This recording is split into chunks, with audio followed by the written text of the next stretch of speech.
Buongiorno, siamo qui con il terzo video dedicato a Michael e devo dire che le reazioni che mi avete comunicato attraverso i messaggi al secondo video, quello nel quale insomma ho fatto delle riprese in esterno e quindi abbiamo raccontato un po' i luoghi, ecco, queste vostre reazioni sono state talmente tante, talmente affettuose, talmente entusiastiche che come vedete sono già pronto per un'altra uscita e che faremo tra breve. Prima però voglio spiegarvi, facendovi vedere un'immagine, spiegarvi alcune cose e documentarvele in relazione proprio al momento della costruzione della Sacra di San Michele. Farvi vedere un'immagine nella quale i racconti della edificazione di questo grande centro, di questo grande monastero sono raccolti quasi come in un fumetto, diciamo in un modo che è stato fatto molti secoli fa, ma che sembra essere molto moderno.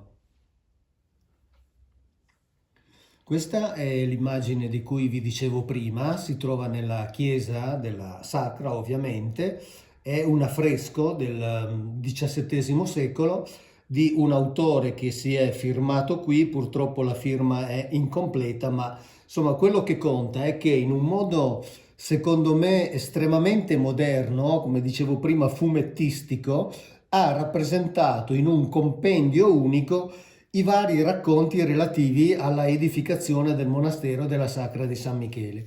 E qui in effetti ci sono i vari elementi. Ora qui sulla destra vediamo l'eremita Giovanni Vicenzo che sta preparando il legno, insomma i materiali, le attrezzature per poter costruire questo centro di culto qui sulla montagna dove si trova Celle, che poi andremo a vedere. Qui vediamo che mentre l'eremita dorme, gli angeli prendono le travi e le portano in volo sulla cima del monte Pirchiriano. Qui c'è l'arcangelo Michele che invita l'eremita Giovanni a seguirlo, gli dice: Giovanni, seguimi, perché lo vuole portare appunto nel luogo in cui Michele vuole che gli venga edificato questo centro di culto. Qui abbiamo la rappresentazione della città di Susa, che è quella che dà il nome alla valle di Susa, da cui esce Ugo di Montboissier, che vi ho detto essere quel nobile francese originario dell'Alvernia. Lui qui esce in compagnia della moglie Isengarda e della sua piccola corte e si sta recando alla, diciamo così, inaugurazione, consacrazione della Sacra. Qui vedete già costruito quel sepolcro battistero di cui vi ho parlato e di cui abbiamo visto i resti nel video precedente, e qui vedete il vescovo Amizzone con la sua curia che sta procedendo dalla città di Torino, in particolare dalla città di Avigliana, per arrivare alla Sacra di San Michele e consacrarla. Però che cosa succede? Succede una cosa strana. Voi vedete che qui sono rappresentate delle fiamme. Perché? Perché nella notte precedente al giorno previsto per l'inaugurazione la sacra viene come avvolta dal fuoco o comunque da grandi luci, per cui si capisce che la sacra in realtà si sta consacrando da sola. Per cui il vescovo Amizzone di fatto rinuncia a procedere con la consacrazione. E questo sta a significare che già sin dall'inizio la sacra in un certo qual modo ha affermato la sua indipendenza rispetto alla diocesi di Torino. Tant'è che anche i primi abati della Sacra provenivano dall'Alvernia, che era la regione di provenienza di Ugo di Montboissier, la regione di provenienza di Papa Silvestro II, ricordate, vi avevo detto Gerberto di Aurillac, che assieme hanno voluto costruire appunto questo importante luogo che è diventato poi, come dire, luogo di protezione per i pellegrini, soprattutto devo dire per la nobiltà, un luogo che si è arricchito moltissimo con le donazioni, aveva proprietà un pochettino in tutta Europa, e un luogo che però, secondo la tradizione popolare, sarebbe stato indicato da Michele stesso, che vi ha portato lì invitando a seguirlo l'eremita Giovanni Vicenzo, che invece aveva l'intenzione di costruirlo qui, sul versante opposto della valle di Susa e precisamente nella località chiamata Celle, dove adesso andiamo. Qui siamo a Celle con la sua bellissima chiesetta romanica e adesso andiamo a vedere la grotta dell'eremita Giovanni Vicenzo. Questo è il riparo sotto roccia, o se preferite la grotta, dove viveva l'eremita Giovanni Vicenzo e dove lui intendeva costruire appunto questo luogo di culto per Michele. Quindi era in questo territorio che lui accatastava i materiali, cioè legno, pietra, che poi di notte, come vi ho raccontato prima, Michele con i suoi provvedeva a trasportare sull'altro versante della valle, precisamente quello che adesso poi tra un attimo vedrete. Ecco qui, come alla Sacra di San Michele, abbiamo questa bellissima commistione tra la roccia e le opere artificiali dell'uomo che sono state inserite proprio all'interno della montagna, quindi si adattano perfettamente, si adeguano a quello che è il percorso della natura, no? Lasciandolo così com'è. E anche qui, come alla Sacra di San Michele, abbiamo quindi questa bellissima commistione tra roccia e acqua, che ovviamente è fonte di vita per chi viveva qui. Sia d'estate che d'inverno vale sempre la pena di berne un po' di quest'acqua perché è veramente speciale. Questa è la visione che qui da Celle si ha della Sacra di San Michele. La vedete là sulla cima di quella piramide, insomma, di quel cono, e di qui già potete apprezzare la valenza strategica di quella posizione. Quindi qui questo è il tratto di valle che, seguendo la tradizione ovviamente, Michele con i suoi attraversava in volo per portare là il materiale che l'eremita preparava qui per fare questo centro di culto. Quelle lì sotto sono le chiuse, si chiamano le chiuse dei Longobardi, di cui vi ho già parlato in un video precedente, quindi qui dovete immaginare i Franchi, i Longobardi là sulla sinistra.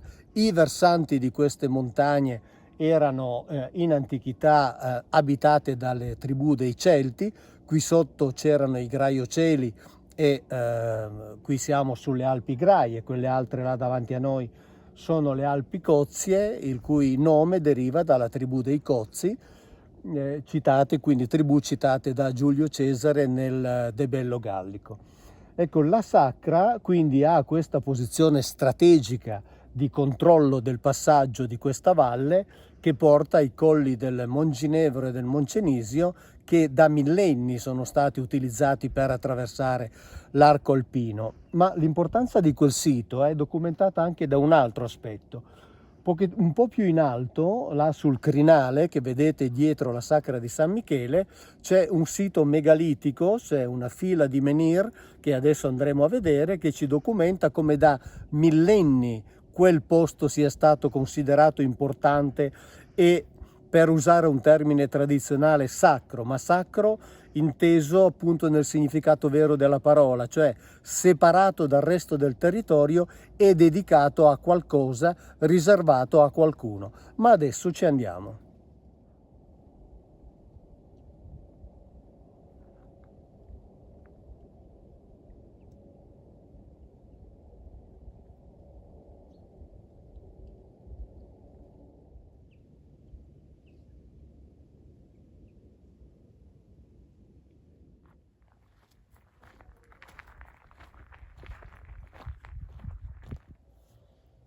Qui siamo su un'altra delle vie di accesso che portano alla Sacra di San Michele, per chi ama camminare, è il Sentiero dei Principi. E quindi vediamo la Sacra di San Michele da un'altra prospettiva, e laggiù quel centro abitato, quel piccolo borgo di case bianche che vedete, è quello dal quale siamo appena arrivati. Quella là è Celle, quindi là c'era l'eremo di Giovanni Vicenzo. Di qui si vede di nuovo molto bene la posizione strategica della Sacra di San Michele, però in questo territorio c'è un'altra curiosità, visto che si parla di esseri volanti, nella tradizione almeno, che di là portavano il materiale qui sulla vetta del Monte Pirghiriano, che qui vediamo molto bene. Dicevo, c'è un'altra curiosità che vi voglio raccontare e la vediamo subito.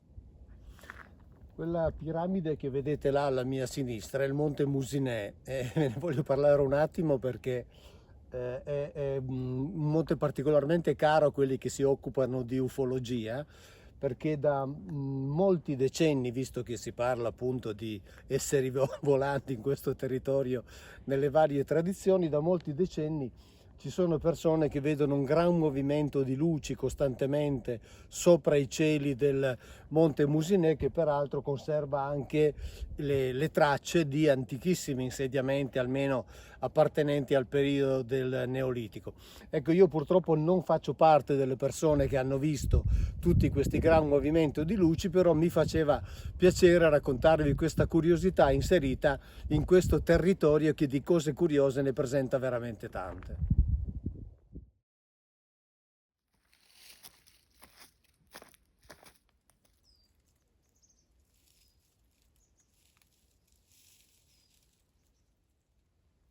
Qui siamo arrivati a quei menhir di cui vi dicevo prima. Li vedete qui belli allineati e sono orientati da est verso ovest. Si trovano poco sopra la sacra di San Michele, che è un pochettino qui in basso. Di questi purtroppo non è che si possa dire molto, perché ovviamente queste culture, queste civiltà non ci hanno lasciato nulla di scritto, e già sappiamo che anche quando abbiamo dei documenti scritti non sempre è facile ricavare dei contenuti certi e documentati, quindi figuriamoci in situazioni come queste. Però la presenza già di questi reperti ci fa capire come questo luogo, quindi tutto questo territorio nel quale è collocata la sacra di San Michele, fosse molto importante fin dall'antichità. E in effetti questi reperti mi fanno tornare in mente la linea ovviamente di Michele di cui vi ho parlato nei video precedenti. Penso ad esempio all'estremo nord di questa linea, cioè a Skellig Michael, nel cui territorio sono presenti dei reperti risalenti ad alcuni millenni or sono. Penso per esempio ai reperti anche nel territorio di Michael's Mount in Inghilterra, oppure anche a Mont Saint-Michel in Normandia, che come già avevo detto è costruita addirittura appunto in un territorio che era sacro ai Celti.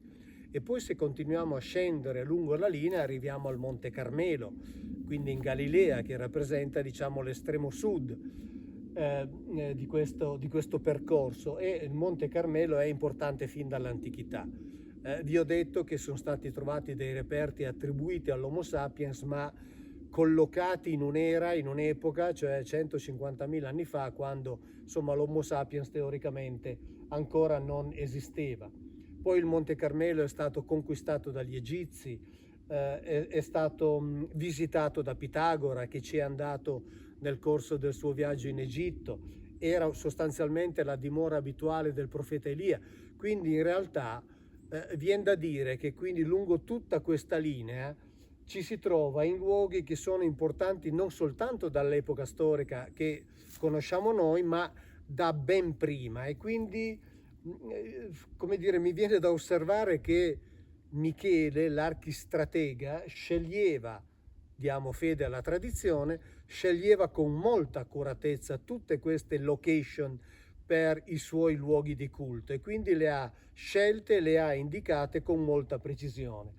Direi con tanta precisione che viene veramente la voglia di andarle a vedere tutte per capire ancora meglio quella posizione e il pensiero di questo grande militare della storia. Ciao!